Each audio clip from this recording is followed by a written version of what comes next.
பத்மாசனம். பத்மம் என்றால் தாமரை, ஆசனம் என்றால் நிலை. பத்ம ஆசனம்.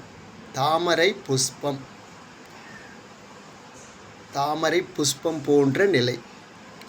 பத்மாசனத்தில் பின்னாடி படுப்பது, பின்னாடி படுத்து உச்சந்தலையை தரையில் வைப்பது. மத்ஸ்யாசனம், மீன் போன்ற நிலை.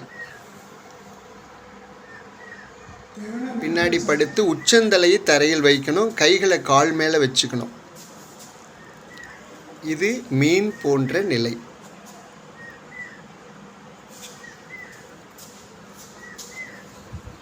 முடியாதவர்கள் ஒரு காலை பத்மா போட்டு கூட, சமணங்கால் போட்டுக்கொண்டு கூட செய்யலாம்.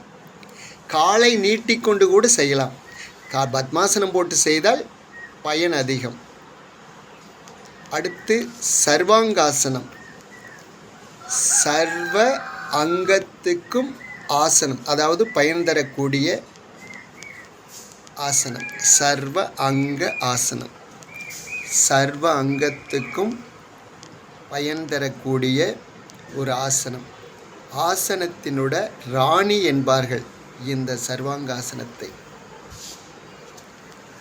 ராஜா யார் என்று கேட்டால் சிரசாசனம். இது சர்வாங்காசனம் ஆசனத்தினுடைய ராணி என்பார்கள். ஏனென்றால் அனைத்து உறுப்புகளுக்கும் பலன் தரக்கூடிய ஆசனமாக இருப்பதால்.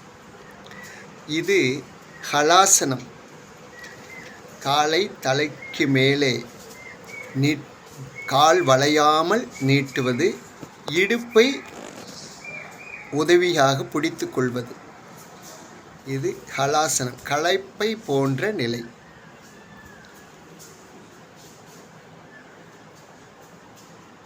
இப்போ செய்வது சேது பந்தாசனம். சேது பந்தாசனம், பாலம் போன்ற நிலை.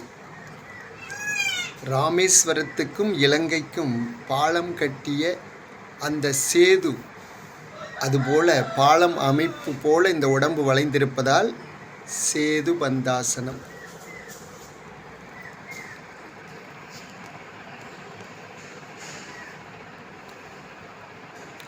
இந்த 4 ஆசனங்கள் ஒரு கோர்வை. ஒரு ஆசனத்தை செய்து அப்படியே தொடர்ந்து 4 ஆசனங்களையும் செய்துவிடலாம்.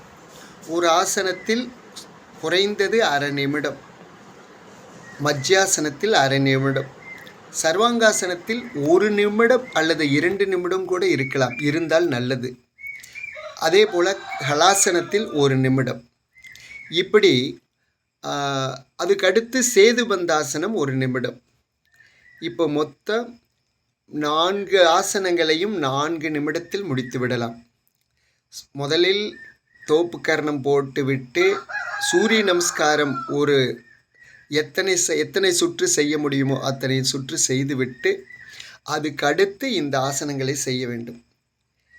உடல் அல்லது அதெல்லாம் சூரிய நமஸ்காரம் செய்யவில்லை என்றாலும் கூட உடல் தளர்வு பயிற்சி, நரம்பு பிடிப்பு, தசை பிடிப்பு இதையெல்லாம் விடுவித்து உடலை ஆரோக்கியமாக தளர்வடைய செய்து இந்த ஆசனத்தை செய்யலாம்.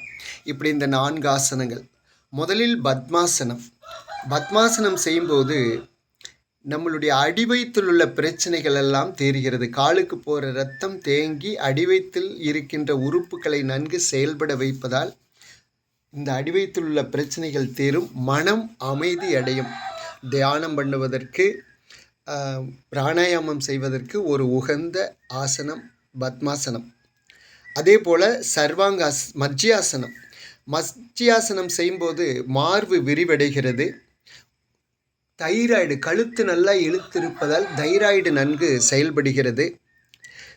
நுரையீரலை நன்கு செயல்பட வைக்கும். குறிப்பாக ஆஸ்துமா நோயாளிகளுக்கு ஒரு வரப்பிரசாதம் இந்த மத்யாசனம்.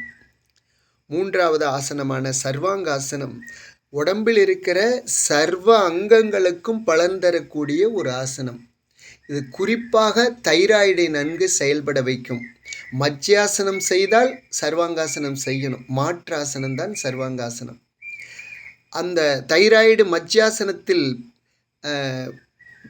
பின்னாடி வளையும், சர்வாங்காசனத்தில் முன்னாடி வளையும், கழுத்து முன்னாடி வளையும். அப்போது இந்த தைராய்டை நன்கு செயல்பட வைக்கிறது. நெஞ்சு இதயத்தில் இருக்கிற இதயம் விரிவடைகிறது, அதே போல் உறுதியாகிறது. நுரையீரலுக்கு அடைப்புகள் சரியாகும். நுரையீரலுக்கு நன்கு விரிந்து சுருங்க இந்த ஆசனம் உதவி செய்கிறது. அதே போல் இந்த வெரிகோஸ் வெயின் கொடுமையான வியாதி, இந்த ஆசனம் தொடர்ந்து செய்து கொண்டிருந்தால் அந்த வியாதி வராது.